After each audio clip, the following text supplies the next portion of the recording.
Welcome to Turtleneck Tabletalk, the podcast that seeks insightful conversations while promoting the growth of our community. I am your dashingly handsome host, Devin, and this is our lovable goofball. There you go. There Austin. we go. That's me. And we are excited for this week's episode as we hope to educate you on the great sport of rugby and maybe even inspire you to come out and play or at least show up to a game. Absolutely. All of that right here in Wichita. Yes, while obviously keeping you entertained with this week's guest. Definitely, yeah. And the worldwide man of mystery sitting right next to me here is not only a CEO of a multi-million-dollar company, he is also a visionary leader and coached the Wichita Barbarians rugby team to a national championship not too long ago. Please welcome Paul Enegren to the podcast. Thank you for coming on, Paul. Yeah, that's sure. Thanks for having me, boys. Yeah, that's our introduction. Yes. So we introduced you. Yeah. But we would like to know what 3 words you would use to describe yourself. Yeah, we're going right in. Hard-hitting questions. Boom. 3 words to describe yourself. Ooh, full throttle, big heart, and no limits. We're going to put hyphens in between all of those. Yeah, That was technically it's the only way it works. My English wasn't my best major, so I can spell better in Spanish than English. So That's awesome. Yeah, I think a lot of people would agree that knowing you. Yeah. Well, kind of speaking of which, you've been to like a lot of different countries, right? yeah, lived growing up, born and raised in Wichita. Grew up on the north side of town. I think where my affinity started falling in love with the Latino culture. When I was young, and then ended up moving out west, product of public schools, went to Northwest High. But a big thing where a lot of adopted kids in my family, and our parents believed like getting out into the world and seeing what else is out there besides here in the States. And so I was lucky when I was young enough, got to go live in Mexico, Argentina, Ecuador, Spain, a lot of places, and really opened my eyes up. And and so Spanish. Empecé desde joven, pero ya lo sé perfecto ahorita. So it's Necesito mucho más practicar. it's beautiful, man, when you can open your eyes up to so many people and the culture. I think that's the number one thing. I love people and I love culture. I think that's what drove me. That's exactly what I knew I wanted to do with international business. As soon as that love fell in my heart, that's exactly where I wanted to go. So. Absolutely, because you grew up in all those places, but you've probably traveled like some other places. Like I know that you were in Europe. Consistently, yeah, I'm always gone. It sounds way more fun than it is. My mom and dad. So my mom's from Wichita, my mom and dad are from small towns in Kansas, Protection, Ashland, Kansas, and but they're Wichita products. And they started the companies. My dad started it, Little Sweet Industries, way back when in '77, I think. And then my mom was, instrumental to our community. She started Rainbows United 50 years ago. It's a school for severely handicapped children. And that basically came from trying to keep the parents back in the day. The kids were, the community was not educated. And so they would take kids and they would send them to institutions. So, and her goal was, especially after meeting some people in the neighborhood that needed that help, was how can she get that education to the kids or to the parents so they can keep their kids at home. And that's kind of where that came about. And it's turned in, it's a nonprofit, but it's turned into something much bigger. It's not, we don't own it or anything like that. It's 100% by the community and supported by the community. It's one of the biggest in the world. And it's been copied and remodeled in a couple other countries now. She was also one of the founders here of Roots and Wings, which was a privatization of adoption. Okay. She was also one of the founders of CASA, Court Advocate, Special Assistance. And I don't know if you guys are familiar with that or not. I've not heard of that. Yeah. So it's a great program. And it's, again, for the kids. My mom was the #1 champion for the kids. She's my hero. That we don't forget our civic duty, that we continue to take care of the people around us. But so she came up with this program and was one of the founding members here for it. So if you go to a judge and you want to be part of this program, you'll go to a judge, they'll sign you 2 to 4 weeks, and you guys can do this, 2 to 4 hours a week to go visit with grandma, visit with grandpa, visit their school, visit this, and then they come back and they have a private meeting with the judge and through CASA, and they say, you know what, the best place for this child's actually with grandpa. The mom is non-existent. The dad's an alcoholic or whatever. They go through the whole thing and they help the kids make sure, hopefully they don't end up back in foster care. And, foster care is still good, but it's not the perfect solution to the long-term solution. So it's always about the kids. Then later on down the road, my mom came back and started helping with the company. And my dad is kind of, I joke about it, it's the Einstein, the mad scientist, extremely intelligent, highly educated, was a professor in Australia, used to do some crazy stuff in his life that probably shouldn't be talked about on the podcast. But he started the company and had all the great designs, and my mom was really the business driver behind it. She came in, she was the business head, the money side, the organization, and she just nailed it down, and that's where the great start came from and the platform that I have now. And I mean, the continue for the love for the business has continued to go. We have partners and companies, Italy, India, Argentina, Mexico, Spain that we work with or are part of and continue to help grow our business.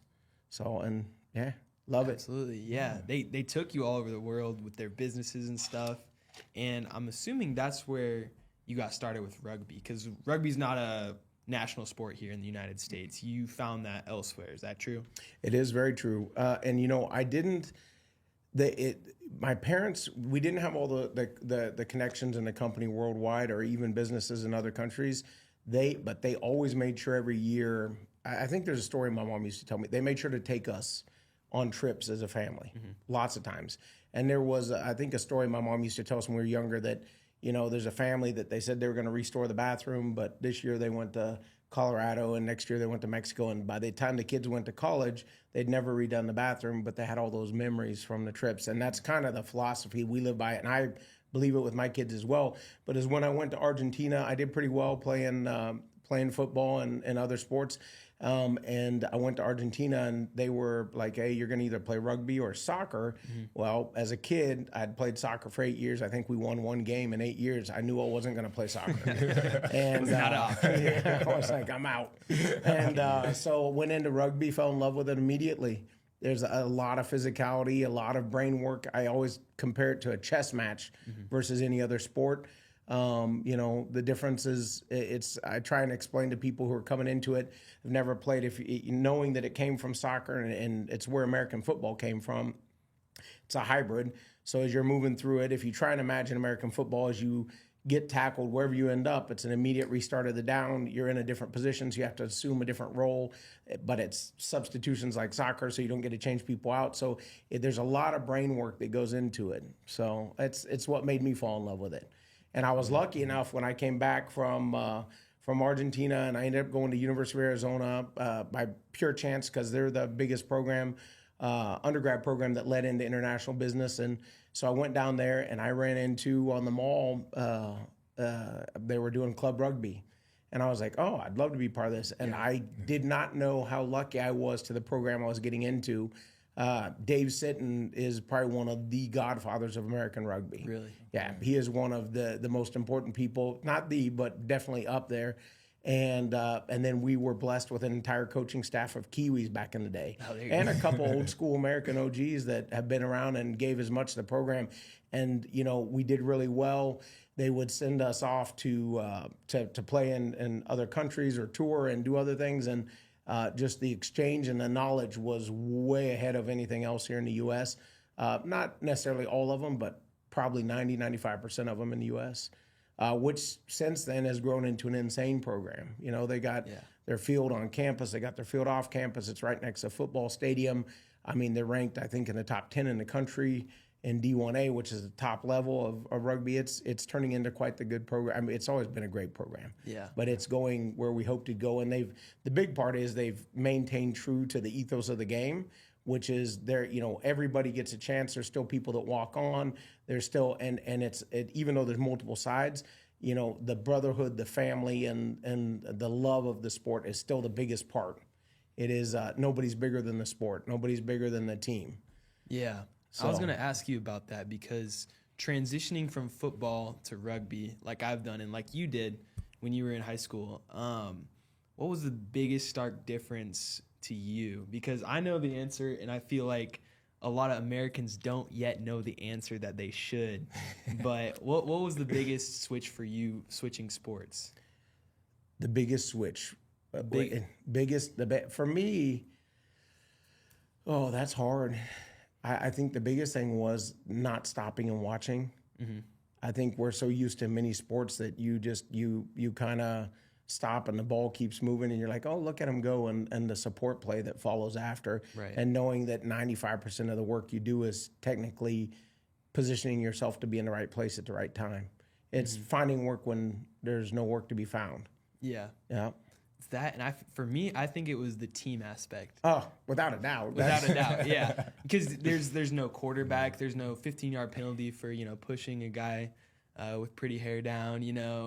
Everyone's catching, passing, tackling. They're doing it all. It's all a team. It feels much more connected than. You know what? That is probably the number one thing. Yeah. Yeah, and it's things that we overlook a lot of times now, but the team aspect of it. And I mean, and it's especially how the young players, we're getting so many young guys out now, but it seems to be we're getting a lot of linemen. They're like, what? I get a pass? I get a run? Yeah. I'm in. Absolutely. And so we just got to get all of them out now. But yeah.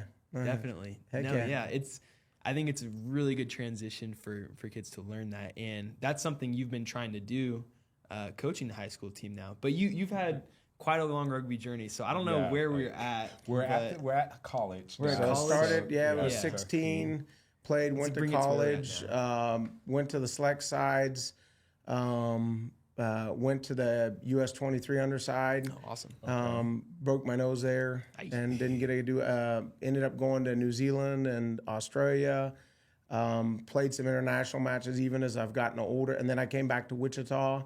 Kind of a weird story that I didn't want. I went to work for Donnelly Corporation, where they offered me the jobs right after college, and my mom and dad, it's crazy. They used to, how you tease people about being hillbillies and everything else.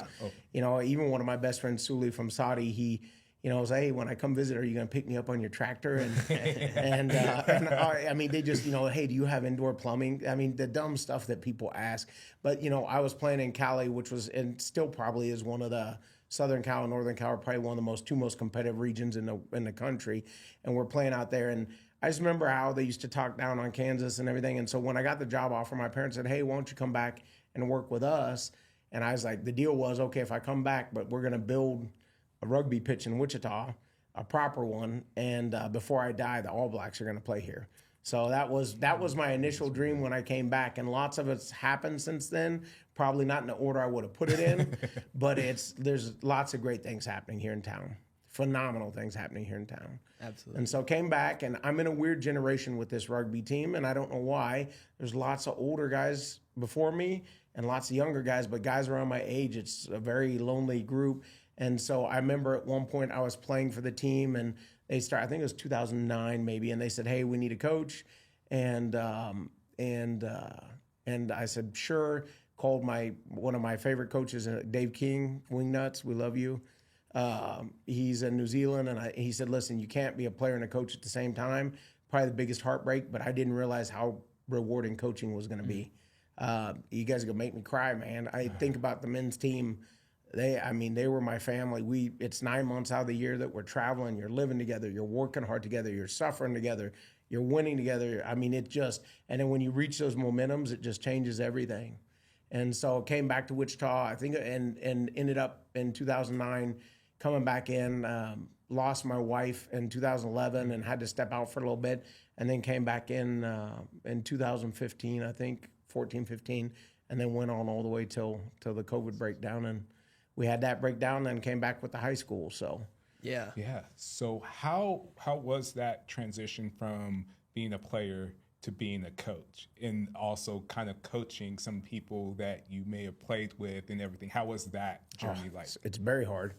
When we switched over originally, I had to become much more technical. So I started going to classes and studying, watching a lot of film. And back in those days, there's the USA Rugby courses and some other things to get your coaching certificates, but there wasn't anything really pushing it forward, at least in this country, to think about the next level. So I used to remember sitting down and watching the Mitre Cup and the Curry Cup which I kind of consider like the experimental leagues. You'll see the fun stuff happen before it actually goes into pro.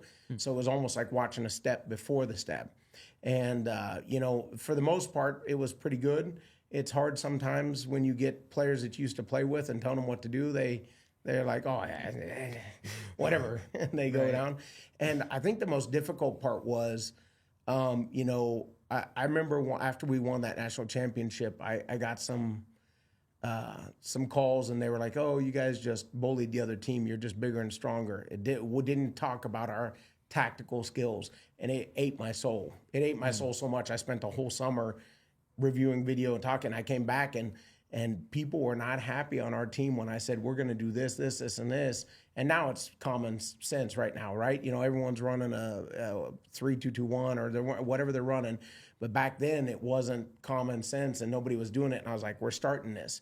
And one time I'm pretty sure they tried to get me kicked off as coach. But enough people still I've never heard me. that story before. It was a mess. But once everyone bought off on the program, it was insane. Once we all got on the same page rowing, I mean, it's still to this day the best compliments we did. We won D3. We came back and we went to a Final Four. We should have won that year. The Austin Blacks have a phenomenal D3 side. Barely lost to them by a couple points in a Final Four, which we would have won. And that was the decision we made to go D2. And one of the best decisions. I remember I'm a little too hard, I think, sometimes because the boys – we got into D2, and the first game we won, I can't remember, was like probably 40-12 or something. And I was like, man, we should be doing this. And they're like, Coach, we just won. We're in D2 and we're winning now, these hard teams. And we went on and we did really well. We climbed the ranks. We made it to high-level playoff rounds and everything. And one of the best compliments was that Final Four match when we were playing. I can't remember what the California team was. I think it was Division I that dropped down, San Francisco, I think it was. Yeah. And the ref after the game, this is what came back and said, I've never seen this caliber of rugby. It was the first half, not the second half. We don't want to talk about the second half. All right, we ran out of ammunition, but the first half, she's like, I've never seen that caliber. And the boys were brilliant. And it's like a composer, and I say that. But it doesn't have as much to do with me because the players, you give them what they get it off the field, and during game time, they have to make their own decisions. Mm-hmm. So it was the boys that did it, but the ability to pull all that together and get them on the field and to do that stuff at the same time, made me super proud. Yeah. I was, proud for Wichita because all of a sudden now it's not a fluke. It wasn't just a championship. It wasn't this. Now everyone's saying, oh, wow, Wichita's really going after this rugby thing. They're not messing around anymore. Mm-hmm. So, yeah, I'm kind of broken in that way, and it served me well in business, but I don't focus on the good stuff. The good stuff. I was going to point that out. Yeah, take the money to the bank. Mm-hmm. You focus on what you're not good at, and then be thankful for what you have that's good. Yeah. And fix the stuff that doesn't work. And so that's the same thing from that game. I was like, oh, but the culture's been the most fun part too. I didn't think I'd ever find. I'd been to a couple other rugby clubs besides Arizona. Arizona did it right. The culture's 100% there. Mm-hmm. Wichita's 100% there. Mm-hmm. And you go around and you travel with other clubs, and some are getting close, or some are there, some are a million miles away, some are going through rough times. But it's this culture of the brotherhood and the living, and even the third half, whether you're drinking milk or beer after you're done, you're living with your brothers. And it's the only sport that I know that you do that. Mm-hmm. You literally go to war and then afterwards you're your best friends and you're having fun and you're just hanging out, and doesn't mean you won't hate them the next match you play them. Absolutely. Which is the way it's supposed to be, but it means, and it builds a stronger relationship. And man, great culture. We had, some of these young guns, I think we called them, we got them sent off across the seas, New Zealand and England, and then they came back and they added so much more to the club. Yeah. And they even brought back some other traditions of, I remember we used to have courts, which was kind of old school kangaroo court. They brought back micro courts right after the game. This is one of the most fun things you can ever do because it's almost like calling each other out right after the game. Mm-hmm. So everything's off the table. It's fun. I love it. Yeah. Miss it. It's different with the high school. Right. Yeah. It's a different relationship and dynamic, and I love what I had with the men, but I love what I have with the high school too. Mm-hmm. The high school, they're young, they're looking up, they're trying to. I mean, and they're so impressionable. They don't know. And today, so many people aren't talking to these kids about business ideas. They're not talking to people about, what are you doing? How do you get a home loan? What do you do here? Where do I go to college? And so it's all like, how do I make this TikTok and stuff like that? And they're pretty good at that. Where's it going? That's why they run our social media. You guys do what you do well. But no, I mean, it's even the high school side. 5 years ago, we had a high school side here in Wichita for quite a long time. I think it originally started with the Cannibals from Coach Sturm. It was mostly a maze. And then we had Coach Britt and Coach Wayne that did it for a long time as the Spartans, but it never hit a pinnacle. We were always having to grab other kids from other clubs and everything. And then, when Dave started back up the Junior Barbarians, and we were gonna, and everything was there. And I'd felt guilty. I'd spent a lot of time with the men and not with my kids growing up. Yeah. And so if you ask my kids, they think every one of the guy players is their uncle for sure. So they, and their passion for the game shows what we showed them. So, he said, hey, I know this coach thing's here. Do you want to go? And as soon as Josh said he was good with the men, it was almost like a blessing. I was like, we're growing again. Yeah. We're growing again. And so my heart was happy again. We had the men are running strong. The high school we started off, I think it was only 5 guys the first year we played in high school. Yeah. Wow. And right now it looks like I think this year will be 50 kids. Oh my goodness. I mean, everything from Andale to Andover to collegiate to you name it, we get, all over the town, we're getting them. And every one of our kids who are playing are becoming better athletes. They're becoming, and without being mean, some of these kids need more contact these days. They need more. Everything's getting so soft for them. They're in these worlds. They're in their bubbles. They're all sitting at a table on their phones. They're not doing that verbal communication. They're not. They need that. They love it, and immediately when you're playing if you love it or hate it. And they get in, and the same thing happens. And I think one of the big thing in high school that we've been working on was to get kind of a one club, one culture type thing. And it goes through. We want all our juniors looking up to the men and saying, oh, that's my favorite player. I want to be like him.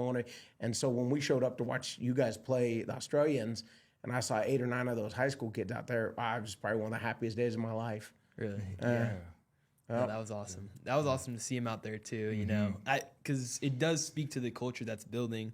That probably wasn't there 10 years ago or so, and it's high school awesome to see it grow. Yeah, there wasn't. Yeah, so it's growing like crazy, growing like a weed, and we're super happy to be a part of it. So me too. Yeah, it's great. I don't know what we have next. I got emotional there with you.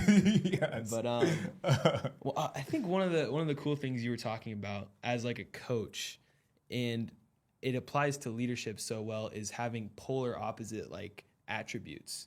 Like, yes, we just won, and we can be grateful for that, but we also have to be super critical of that as a person, individual, and a team. So how do you take that into your business, into your coaching as well? What's that like for you? It's been a big blessing to do business along with rugby. And I hate it when people say I'm blessed or whatever. It drives me crazy sometimes. Hashtag but blessed. But it's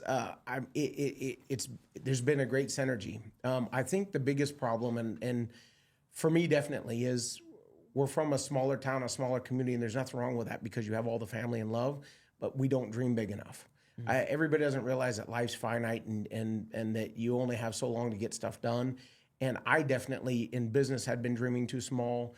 And in rugby for a long time had been dreaming, and it's just like the South Africans showed up last summer. You had Morna, you had Morgan, you had Pretorius. They all came over, and those are names that are off the charts. But they're the most humble, and they're the epitome of what team culture should be. I look at it, and they were all worried about Uncle Paul. Hey, what does Uncle Paul need? And I was like, dude, you guys are the guests. You'd never see that in the other sport. You had a quarterback in here, a soccer all-star. Yeah. It'd be all about, hey, rub my feet, do this. And I don't say that because that's generalization. It's not true with everyone. But these boys got down, became part of the team, and it's what I love about this sport. And why are we dreaming at this level when we should be at this level? And so setting the goals, both business-wise and in rugby, and creating that pressure under what has to happen. You have to create a pressure, and I thrive under pressure. you continue to put more out than you can chew or swallow, and you continue to move, you continue to go, continue to move, continue to go. I think I just got in trouble with my doctor because he's like, look, you can't keep sleeping 3 hours a night. It's not good for your blood pressure. But it's just the way I'm built, and it's the way, you gotta, it's very finite time you have in life, man. And to get the maximum impact of where we're trying to go is what we want to get done. So you got to go. And I've been very lucky to get involved in some other groups from business owners and other things that have opened my eyes. My close group of friends that have taken me in, same thing, very successful business people, and they've opened my eyes up to not only, I don't want to say a poor way of thinking, but a way of looking at things in a bigger picture and going for bigger goals and not having any fear to do it. And and it translates over to the rugby field. Some of the stuff we're doing, and it's hard because, like anything, you run into obstacles, you have to regroup and re-go. But yeah, it's served me well so far. Yeah, so I need to keep going. Yeah. So where are we gonna continue to go with the high school team? What's the goal for them? Because they're ranked now. They are ranked nationally. Yeah, that's awesome. Oof. It's so we were in the Oklahoma Rugby Union last year. Yeah, and have all kinds of love for them because we would have never had a home to start growing if they had not backed us. And they backed us, and it's a very tough league, man. There's some strong, hard hitting and a couple really well coached teams. Unfortunately, there's just not outgrown that area. There's not enough competition at the level that we need.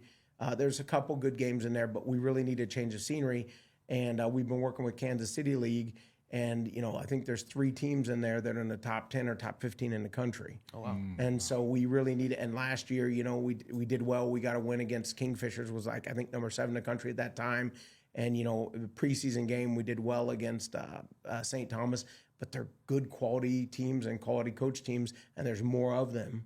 And so for us, that's kind of the next step in progression where we need to go, because you got to challenge yourself. You got to create that pressure. You got to keep going. But, we reached out. The high school is a little bit different. You had to get invited to nationals. So we got the information and got the application filled out. And the hope is that we end up in the top 20 this year and get invited to national playoffs. Ooh-wee. So that's the goal for high school.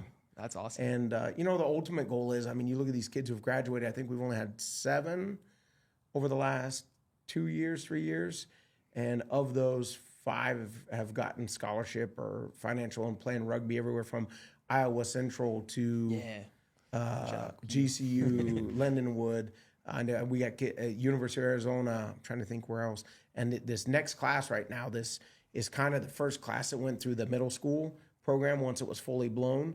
So we have, this year coming in, I think we have 11 seniors, but that's not that many if you think about 50 kids, right? But those 11 seniors have been playing a super high level for a long time. So there's a lot of high expectations, man. And then we're getting all these killers from, middle school, one state last year, and I think we have like 8 or 9 kids coming in from them. So, we've got some holes to fill, but it looks solid for the next 5 years. Yeah. And, it's almost been a little bit selfish. I've been coaching while my kids are in it, and this is Nico's last year. But Derek Hargrave, who coached the middle school last year, is also used to play for me. Yeah. Derek. And he said he'll keep coming out and helping if I keep coaching. And so he wants me to work and coach with his son through high school. So I'm probably in for another at least 4 years after this year. That's awesome. And I honestly, I hope my wife's not watching this. I may never step away just because, and to be honest, my wife and kids are probably the biggest ones I need to give love to. They're the ones who've given up time with me and everything else. But they know my passion, so they know this makes me happy, and I work hard all the time. And if I'm not with my family, I need to be with rugby. So well, it's awesome that you've been able to combine both of those, because Nico just went over to Ireland, PJ just went over to Arizona. So talk about that for a second, like bringing your kids into that culture and getting to see them do so well in that. You want the best for your children. Yeah. And that's how I treat every kid that comes out on the pitch. You ask all of them. We have, I think, 13 or 14 kids right now playing on select sides at the highest levels. They're going to Tampa. They're going to Salt Lake, L.A. We just got some kids that got invited to go over to Dubai in November. There's a tour going in Italy this next year in 2025 that 6 or 7 kids are invited to. And some of it's preliminary, some of it's not. I love all these kids like my own. Now, as a dad in a sport I love, I tell them always, if you're not happy, please don't play it. But I think they truly love it. And I think they see the love and passion and brotherhood. And to be honest, Enegren is a Swedish name, and we joke about it being Viking. We come to find out that it's only means juniper branch. So we were probably sure people that were making butter knives out of branches instead of. But as a warrior, it feels good to go out there and do battle and come back. And these young kids need that. They a lot of them were closed up during COVID, and they don't. Yes. And everything's moving towards the no contact or this especially. Just the respect in the game, and it's going. But watching my kids go, this November, I'll be going over with PJ from Arizona, University of Arizona. Nico's still here in high school, and then Disney is at Grand Canyon. They were all players for us, and we're going over to play at one of the highest, or if not the highest level sevens tournament in the world. And so it's pretty awesome to see. And they're playing on a combined mixed team with South Africans. So it should be pretty serious. That's awesome. We'll know definitely where it stacks up. But Nico going over to Ireland as a dad, I've always been in love with Ireland. I told my mom, I said, we must be Irish somewhere. This country, the whiskey, and everything's phenomenal over here. But no, come back. But to watch them go over and play, it was fun because we still have a long ways. And so my goal right now is, hopefully, and I want people to understand this, we have 6 years to have a team ready for the World Cup we're hosting in the United States. Yeah. These are the kids that are going to be at that age when they go. So we need to do everything we can in the United States to make sure we're ready to go into that World Cup. I was at the last World Cup playing with some old boys. I think we ended up playing as an old Navy team or something, and so as old boys kept playing. But I was staying in a town called Tours. I was staying at one of my buddies' houses, Theo, and the Irish team was staying there. Mm-hmm. And I was sitting there going, oh, man, the whole Irish team staying in this town. This town, more or less, it's kind of in an area like Kansas. It's 3 hours away from any of the major games. And I was kind of thinking about the setup for the U.S. I was like, why would we not be hosting in Wichita? Arizona has hosted Spain and Fiji when they come for sevens. They come down there and they train at the University of Arizona. Why would we not be doing Wichita? So part of our goal is getting the new fields and everything else is that we can host a team here in the World Cup, but also building our kids up to that point. And so getting those kids, so again, back to Ireland, and I'm scatterbrained, so you guys have to, it's all right. I think okay. I'm 100 miles an hour every direction. Getting back to Ireland, it was phenomenal. He went over with the Eagle Rugby Impact Academy, which, after COVID, they kind of did away with the U17 and below national side. So this is probably the best way, one of the best channels to get up in there in 15s. And Salty does a great job with that program, and the coaches do as well. Got him over there. We played, I can't remember who it was. I think Leinster, Ulster, Munster, Conning. And we're playing some teams over there, and I can't remember, but the first game came out and just got smacked in the mouth. And you saw the boys, but by the end of the time they were over there for those 2 weeks, they were playing good rugby. It wasn't perfect. There's a lot to build on, but you're playing one of the top programs in the country when they're playing over there. And the level they were playing at, they're bringing that back to their teams now. We need more of those developmental programs. We need more pathways. We need more of this stuff to get the kids. The Gorillas do a phenomenal job as well in sevens. Yeah. I'm a firm believer in them. They've helped our boys go up, and they go and they get the experience and they come back. And a lot of the boys say, hey, man, it's almost like I was playing in slow motion back here. Really? They don't realize how slow it was once they get up to that fast pace. And it's helped all of them, and the competition's always good. And so, but we have some phenomenal young players coming through. Sal coming out, Nas is coming out. These boys, there's too many of them. Yeah. Yes. There's, and we're pushing a lot of them to these camps in December. There's some in Phoenix they're going to. Some will be going to Tampa, but we're pushing them up the levels. And the ones that don't have money, we found ways, whether it's me and the other coaches supporting them, or we give them work through one of the parents. Mm-hmm. And then especially big shout out to Tim Blackwell. He's one of our alumni. He jumped in and started supporting some of the boys as well. And so, I mean, it's that club family culture that you're supporting and something as simple. We were helping the boys write thank you notes. Yeah. They'd never written a thank you note. And I love these boys, but that is crazy. That's generational, I guess. Yeah. But they're only like 4 years younger than myself, and they're more than 4 years. They're 15 now. So. Oh shoot, I'm old. Yeah, you're old. I'm 22 now. I just had my birthday last week. Yeah. Well, happy birthday, happy Saturday. Yeah, for sure. But so you were talking about like camps and kind of the international players and everything like that, but you've been spearheading bringing some of those international players here into town, into Wichita. So can you elaborate a little bit on that? So I would say for me it was really hard because I grew up in the New Zealand culture, from my coaches to the players, from my time over there. I love New Zealand. The spirit of New Zealand is probably one of the best I've ever seen in the world. Is that your favorite team to watch? Besides America? Yeah. All right. Yes. Okay. I mean, I'll get into that now.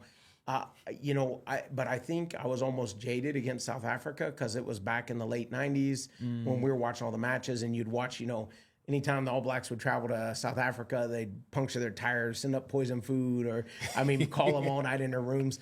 And, I was lucky enough. I had been working with some people in South Africa through one of our companies and always trying to get players to Wichita, right? And ran across Ernst, and he was a high-level player back then, and his dad and I did business together, and we're talking, and it just never came to fruition when we were going through this.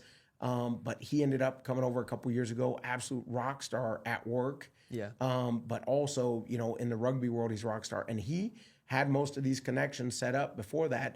And we were talking about these camps, and he's like, "Well, we can get these high-level people." I was like, brother," and it's not cheap. I'm not going to say that in a bad way. It costs money to fly across from South Africa, and guys' times aren't free. That's just but how it I will works. tell you, I don't feel like they're being greedy. I think it's very fair what they're doing and offering, and I can't complain about that at all. And so he shoot for the moon, right? Yeah. It's better to aim for the moon and hit the barn door than aim for the barn door and hit your foot and wisdom, right? My Straight up. goodness. That old school wisdom. There you go. And so we said, why not? And it ended up costing me quite a bit of money. Lost a lot of money on it, but the knowledge that came into it was phenomenal. Absolutely. And it made my heart sad that 120 people at the camp, only 100 were from Wichita. It was phenomenal.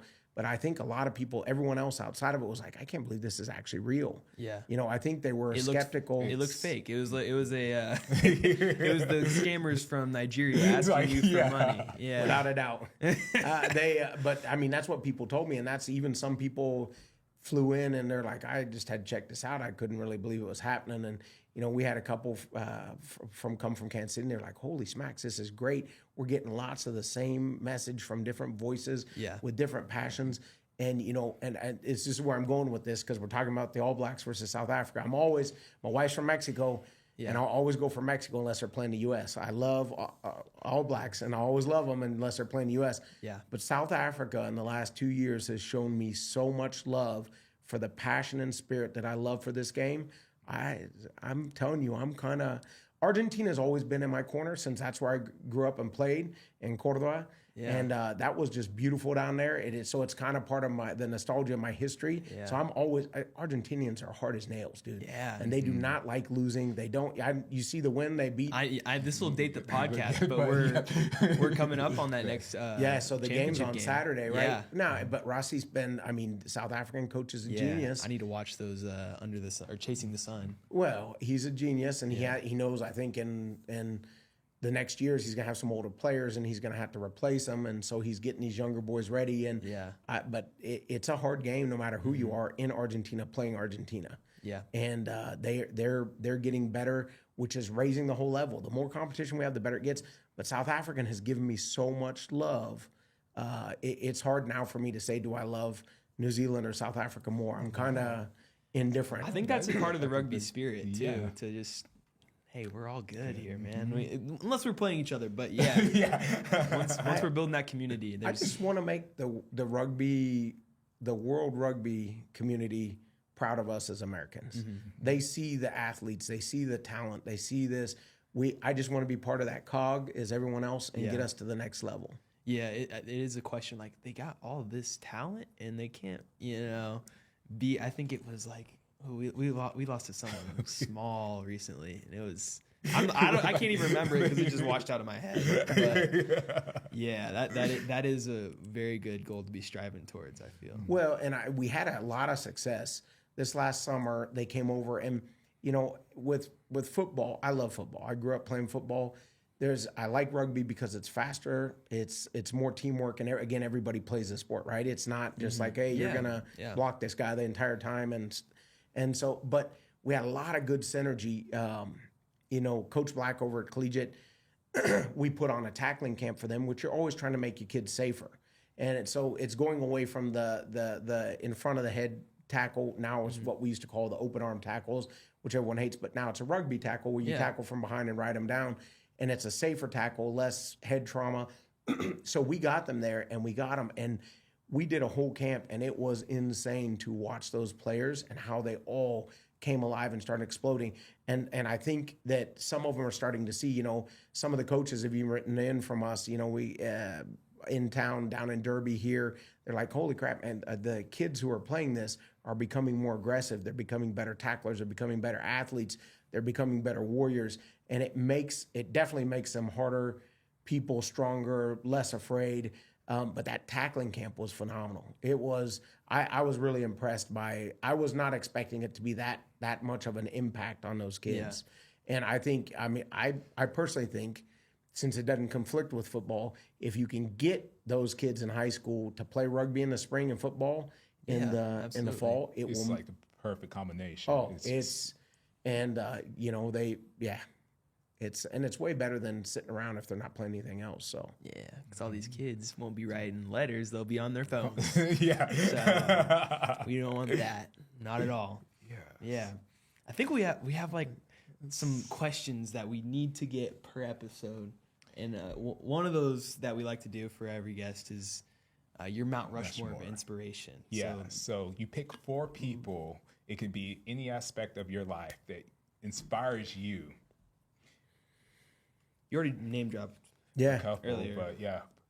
No, it's for me. Yeah, it's easy to start off. It's got to start off with my mom and dad. That's the best 2 people I had growing up. They were very busy. My mom was always given to the community, and my dad was always given to the company. But they never missed a beat with us. They took care of us. We had everything we ever wanted. But just their passion and drive, the only people I think that ever, I pride myself on being full throttle and having tons of energy. Dear Lord, my parents could run circles around me.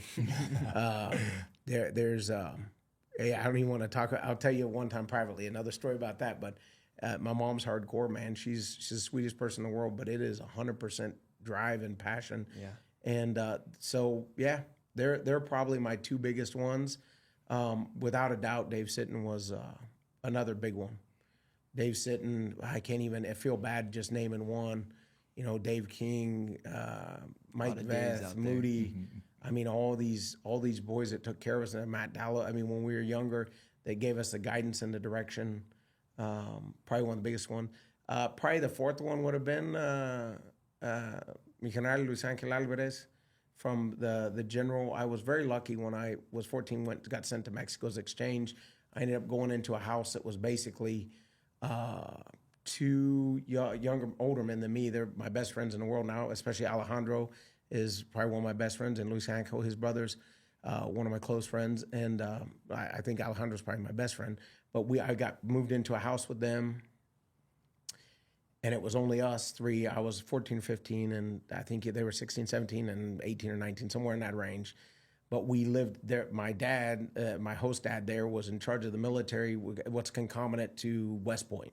So he ran that, but it was away from the house. So it was just me and the 2 other boys, which they were in the party phase of their high school career. I was this little nerdy kid from Wichita that had never been. And so when we got down there, it was just us 3 and 3 soldiers that took care of us. And it was not like, hey, they were watching over us. It was like, hey, they need to make you something to eat or clean up the floor. And so it was a complete party atmosphere. So my Spanish got really good really quick. We, I remember going to school the next day and seeing all the other kids and they're like, hey, what'd you guys do? And they're like, oh, we watched TV last night. It's like, holy shit. We got home at like 4 a.m. We went to Rockstock and we were partying and the affinity. I mean, I remember watching Maná live. It's kind of like a YouTube vibe, but from Caribbean rock and roll music from Mexico. It was one of my favorite groups in the world. But I remember watching them live at that age and just falling in love with the language and the people. And it was really strange because for like the first week or so, it was like almost people were speaking. You'd wake up and you're confused and everything. And then all of a sudden it just turned on, boom. And it just was like, it just started going and it just building and it was crazy. But no, that was, and he was, and his, I'd have to say him and Rosita, which is his wife, Mrs. Fuentes, they were very instrumental in helping my love and passion of Latin culture. And I mean, which has led me, and my wife's from Mexico and my previous wife passed away, is from Chile. And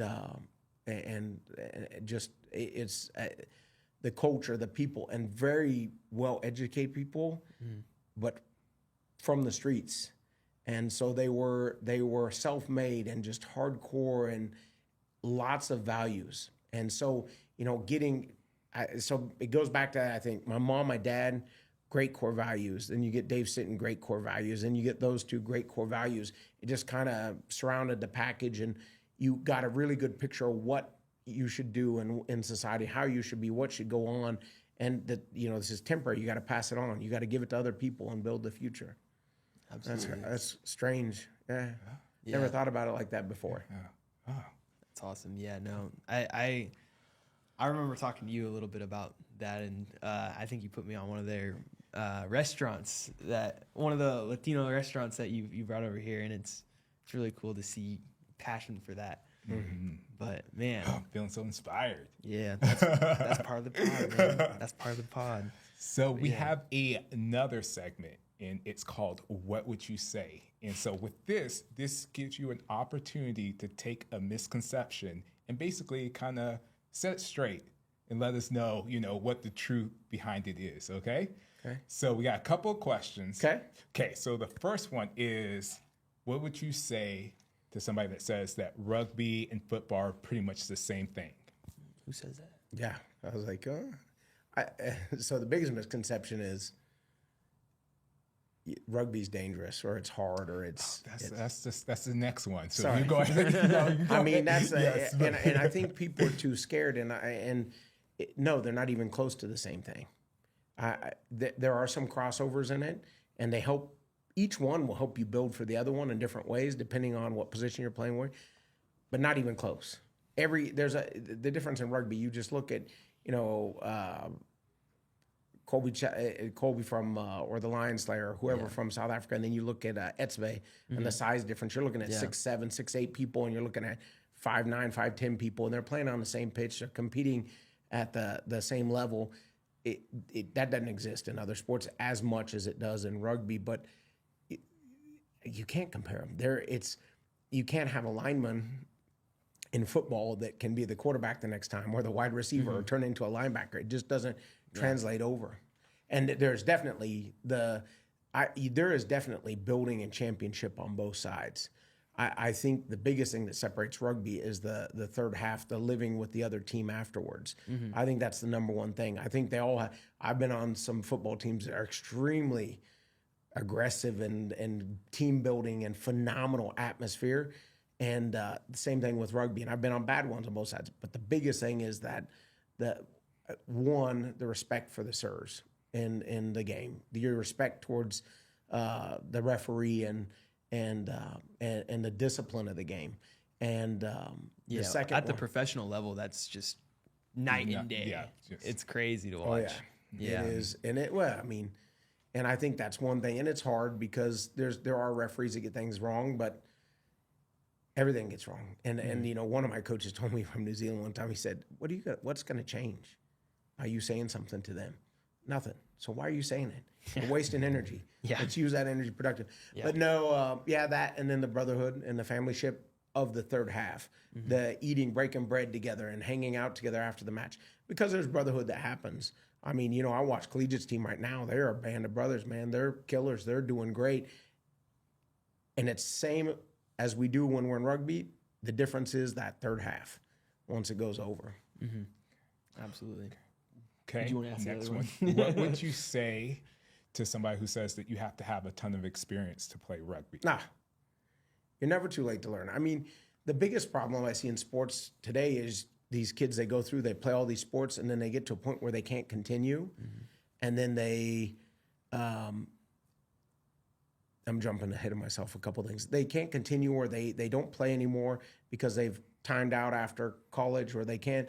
And so now they're kind of stuck in la la land, right? They have nothing to do. And I hate running on a treadmill. I hate running. I enjoy lifting weights, but I hate all the cardio stuff. I would much rather go out with 30, 40 of my close friends and run around and pass the ball. 2 hours goes like that. Yeah. You've burned all your calories. You've done your exercise. You've gotten out of the mode. Your brain has calmed down again. And it's way better than not doing anything or just sitting there or being in a home gym. Man, I couldn't even imagine. That'd be horrible instead of, but yeah, it's never too late to learn. You have to learn your whole life. If you ever stop learning, I'm still learning. These South African coaches came over, and it was crazy. I've been to some of the highest level coaching courses in the world, and I told them, I was like, dude, the micro details I learned like 50 things from them. I was like, this was so awesome for me, and I've played those positions. I've coached, I've gone to high level coaching clinics, but you had actual players that are playing at the highest level currently talking about things and how it's modifying in the game, and everything. Even Morgan was talking about some new stances and what they're doing on the binds, and it just, all of it was good. Yeah, it was really, really good. Absolutely. So yeah, you're never too old. Jump in it, man. I mean, even if you're 40, jump in, get some of the old boys. It is. I told my dad he's 55. Tell him. I think it's the biggest thing. I mean, I signed up with the men's hoping there would be a B-side match or something I could get in with you guys and then get in with Billy. But I mean, it's the only reason. It gives me motivation to go train in a gym. Yeah. You go play KCRFC or whoever. You want to be in shape by the next time you play. Yeah, absolutely. So, yeah. For sure. We got a few more scenarios to put you in here. One big one here. I'm pretty sure I know what you're gonna say, but I wanna hear it on Yes, record. I love you. Okay. That's what I wanted. That's what I wanted. I wasn't gonna ask it, but I wanted to hear it. But I want to know who you would rather have to have a kick to save your life. So would you rather take Andre Pollard or Morne Steiner? Take a kick to save my life? They're on the edge of the field. Morne They Steiner? need a conversion to save your I'm life. taking Morne. All right, there you go. This guy is such a legend. He's been chatting me personally. He has no reason to chat me up outside of here. Yeah. Because in the front end, it was all business. But he's a true human being, and his relationship's there, and I'd rather trust in my brother. I remember in that national championship, I'm telling him, don't kick, and Dustin just looked at all of us like, I'm going to kick him. Okay. And he killed it. Yeah. And you trust your brother. And there's, we've been chatting up and talking about hunting and everything else we do and our kids. And I trust that guy in a heartbeat. There you go. Yeah. Absolutely. You have to take the personal relationship over any sort of Well- bit of advantage. But those guys are right neck and neck. But who is the only person to beat the British Lions twice? Right. With a kick. Yeah. So. Yeah. No, I know, because they're I think Pollard just passed him in points. Is that true or not? I don't know. I know they chat they're about so it. similar. Yeah, They're so similar. Yeah, and then I would want to know who is the least, or how do I phrase this? Who do you want to tackle the least in all professional rugby history? Ooh, who do I want to tackle the Who is least? the least In likely all to do it? history? In all history. Jonah Lamu. That's Without a doubt. Yeah, I met him when I was in New Zealand. Oh my gosh. Wow. Like the heart doesn't match the body. Sweetest guy you've ever met in your life. Yeah. Was actually even soft spoken. But when I looked at his tree trunks of a leg, I remember I was sitting there, I could have been only like 20. I was just looking at his legs going, dear Lord, this guy plays and wing. Yeah. I mean, in those days he's playing wing. I was so like, fast? I remember looking, but no, him, I don't know. There's some other ones, man, throughout history. Yeah. There's some big boys, some fast boys, but there's you know, oh man, I'd have to go back and look through them because there's probably 9 or 10 that you would tackle them, but you would be like, oh, I don't know if I want to do this anymore. You have to, it's like, you know, you come to Jesus moment. You're gonna have to come on. You're gonna have to say, I'm in or out. Yeah, definitely. That's the one I was listening. I was gonna do a this or that, but I wanted to see if there was someone else you had. And lastly, there are. There is someone else. Give me. If you would have told me that before, I would have given you a list of like 6. Right. I said, well, you gotta come up with on the fly for Turtleneck Tabletalk. Yeah. There you go. So But lastly, who is the person you would love to be a teammate with from all time? Once again. Oh, that's too hard. It's too many of them. Any of them. It's too many. Too many of them? What comes to your head first? Who's the Who first would I name? want to be on my team forever? First name. Yeah. It's the 3 Buddhas to start off with. That's me, Tony Marcotte, and Drake Kariyama. Those are, I mean, we probably one of the most phenomenal front rows that ever existed. I trust those boys in my life. Sully from Saudi. I mean, you go back to, man, there's too many to list. I mean, you go Tyson, Kai. I mean, all these, the boys in Wichita Rugby. I got a million. Derek. I mean, all these boys, you can't, Jay, Josh, I mean, you start going through your list, I mean, and to be honest, at the end of my death, like I told my wife and everybody I know, and I'll make this public so everyone knows, I would love a traditional kind of a Viking funeral. There's Shoot the arrow off. No. I just want to be burned on pylons, maybe a little more Greek than Viking, but the rule is, like I would pay for everyone to come back to that funeral, but you have to stay 24 hours. You lock your keys up, and I want all that energy and all these people I've ever met in my life to exchange energy for 24 hours, not about me, just so that the energy and relationships keep going. Because there are so many phenomenal people. I feel like I've been just extremely lucky to come across this path and meet the most insane people in my life. I mean, it just blows my mind every time I think back. Were you really just doing that? And I think some of it is luck and some of it is guided, and it doesn't matter. It's awesome. And rugby, man, I can't even tell you. Back in the day, Matt Dallow should have been on that team. I mean, I'd have loved to play with some of the old heads. I watched Phil Moody play, and he was an absolute beast. And I mean, but it's too many to name.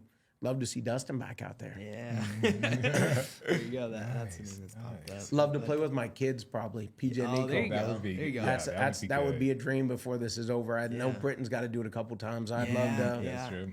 That wasn't the answer I was expecting. I was expecting like a Antoine Dupont or someone of the. I'm all family first, Absolutely. man. Absolutely. You give me 30 of my best friends from the life, I'll take out any international team. For sure. Maybe illegally, but might Get it done. Yeah. Make it happen. Make it happen. And I mean, and it was so different back then. I mean, the scrums were a meter apart, and we were crashing heads, and I mean, those were so fun to watch. So intense. When I came back to Wichita, the only person that played like I played was Billy Legg, and he was the most dirty mother. And I learned the first time, and I was like, "Oh, this game on! I know this game." But it used to be. I mean, it was all about the mental game before, and it is now too. It's harder nowadays to get away with it, but it's. You ask my boys, just ask PJ and Nico. It's all about the mental game. You're in a scrum. Hey. Your mom's looking kind of hot on the sideline or whatever, whatever you want to say, or those front row guys are sick, man. I'm part of the front row mafia, so I can say it. We'll lick each other, stick your finger at your ears. They call it the dark arts. Oh yeah, the dark arts. Step on the scrum, have shoeways there. Yeah. Oh yeah, and I got to give a shout out to I can't even say it. We had one of our flankers last year. He reaches out and he kind of smacks the other flanker on the face, not in a mean way. But he just kept doing it like just a little tap, and the guy just got so mad. Yeah. He wasn't playing rugby anymore. He was like, "Why do you keep touching me?" So it's the dark arts. You just mess with people. Yeah. There you go. Got to win the mental edge somehow. Yeah. Always. Yeah, for sure. Absolutely. Well, that's been some good advice. But as we're parting on this epic podcast, which we're so thankful for, you had the time to come down. What is the parting advice you want to give the listeners? Yeah, like anybody interested in rugby, maybe, like what would you say to? In life, one, dream bigger. I think we all dream too small. You need to dream bigger and act bigger. And even if you make mistakes, keep moving forward. Yeah. And put yourself with goals and under pressure. In terms of rugby, there's no reason you shouldn't be playing. I mean, there is so much for any player, whether you're in youth, middle school, high school, university, or men or women's team. And right now there's a great platform to be out there. There's good support. There's good coaching. And there's good leagues to play in. Why would you not be out there doing something that makes you a better human being? Mm-hmm. And I think when, even when you go back and read The Art of War or whatever it says, it's better to be a warrior and a gardener than a gardener in a war. Then people have quoted different things from those. I honestly believe this. You can't have virtue if you don't have ability. And so you cannot be a good person unless you have the ability to be a bad person. You can't be a good person for not hurting someone if you don't physically have the ability to hurt someone. And so a lot of our youth have gotten away, and I don't say calling being soft. They think these things without the values to back them up. And so we need to get your kids out there and toughen them up and get them stronger, smarter, more apt, more ability. It's a dog-eat-dog world. You think it's bad here, world platform's 100 times worse. And our youth don't understand that right now, and they need to be getting their edges in anywhere they can get it. And I mean, even if I was an athlete, if I was going to go play, the schools are getting so competitive at scholarships now. If you're looking for a football scholarship and it comes down to you and someone else, but if you were an all-star in rugby and an all-star in football, they're going to pick you before they pick someone else. If you're all things equal, they're going to look and say, oh, well, this kid was doing this. Just like they see if you were, in the leadership club or whatever else you're doing, they're going to grab those things. But on top of that, rugby's the biggest international fraternity in the world, and it's not a fraternity. It's a brotherhood, sisterhood.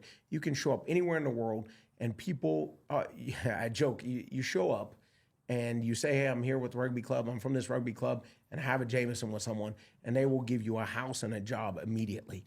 There's a level of trust that goes beyond any other sport, any other worldwide. And I know definitely it doesn't work with some of the other ones, but you show up, and I've not only had it proven for me in my life and done reciprocal for all these people, but I've watched multiple generations or people below me do the same thing and experience.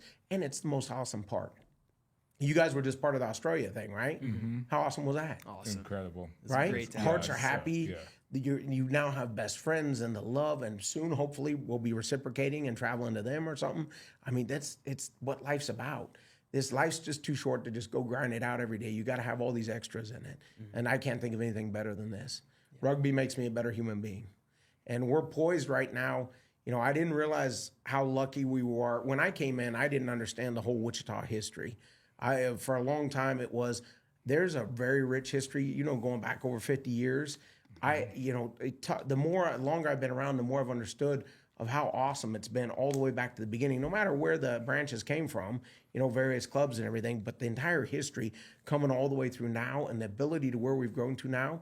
I call it growing pains, but I think it's on the edge of something insanely awesome. And I'm glad I'm around to see it. And I hope to be part of it. So it's no, you're definitely a part of it. Yeah, you're definitely a part of it. But it's good energy. The hard part's it's just like a business. Our business has been growing, and you got to get everyone rowing in the same direction. And you think about it, if you're each day you're rowing and you're 1 degree off, in a week you can be 7 degrees off course, and it's insane to keep that vision and going. And the biggest part about rugby, and we had to get it. There's too much politics sometimes, not necessarily with us, but in the higher clubs and the higher levels. Remember that nobody's bigger than the game. Nobody's bigger than the team. Nobody's bigger than our country. No one's bigger. Be a part of the team. And I think that's a hard part. You don't see any names on the back of our jerseys, right? You see that in every other sport. You don't see that in our sport. We're one family. And that's what I love about this sport. Amen. Yes. Amen. Yes. Can I get an amen? Someone. You are healed, Hello, brother. You are healed. Hello. Oh, man. Dude, you got me wanting to give him a hug over there. I'll give you some. We'll give some sugar after the podcast. But Dang, thank you so much for coming on. We were Yes. looking forward to this forever, and we're so happy. Yeah, that and we we're could make it so happen. glad we were able to get you onto the podcast, and just for you to be able to share your passion of the sport radiates in everything that you do, which is why we wanted to make sure that we got you on the podcast, because you have had such a big imprint on the rugby community, more so than maybe you even know or even, care to know about, but you are a big part of the Wichita culture, and a lot of things that you see that's happening with the Wichita team was created through some of the efforts that you put in. And so it's just really cool to see everything kind of taking off with not only the men's team, but to see the high school team, which you took once again from like 5 people to now 50 plus people, and just all the things that you help with the rugby community. That's why we're so excited that we could have you on. I thank you for having me. I love you guys. And I'm sorry it's been so difficult to get me. I go 100 miles an hour. I think that I'm not that special. I think it's you guys that make it that awesome. The other players, the other coaches, everything, it's the team that does the work. I'm just lucky to be part of it. And more people need to help. We need more people out, more people doing it. We need more players. But yeah, definitely, I'm thankful to be part of the process, but I know that it's not me. It's the entire process. It's the team. It's the players. It's the referees who show up on weekends. It's the parents who put the time in. They're the ones who, in my heart, are the true warriors and champions. And then there's more clubs need to get, or more people, businesses need to get out and support us. I mean, we've got 2 or 3 people starting to throw money this way and everything. It's a 501c. It's a great way to get your name out there. But more importantly, I mean, we're looking at it right now like the South Africa structure. We need to get more people involved in it. This community, we're a one team from this entire city. There's no reason we shouldn't be a powerhouse in the country. Mm-hmm. There is absolutely zero reason. So thank you guys for having me. I love you guys. You know that. Thank you. Yeah. Thank you. Personal and business. So. Exactly. All right. I'll set the world on fire. Well, thanks for tuning in to this week's episode. Hope you enjoyed it. And don't forget to hit that subscribe, that like button, and tune in for our next episode.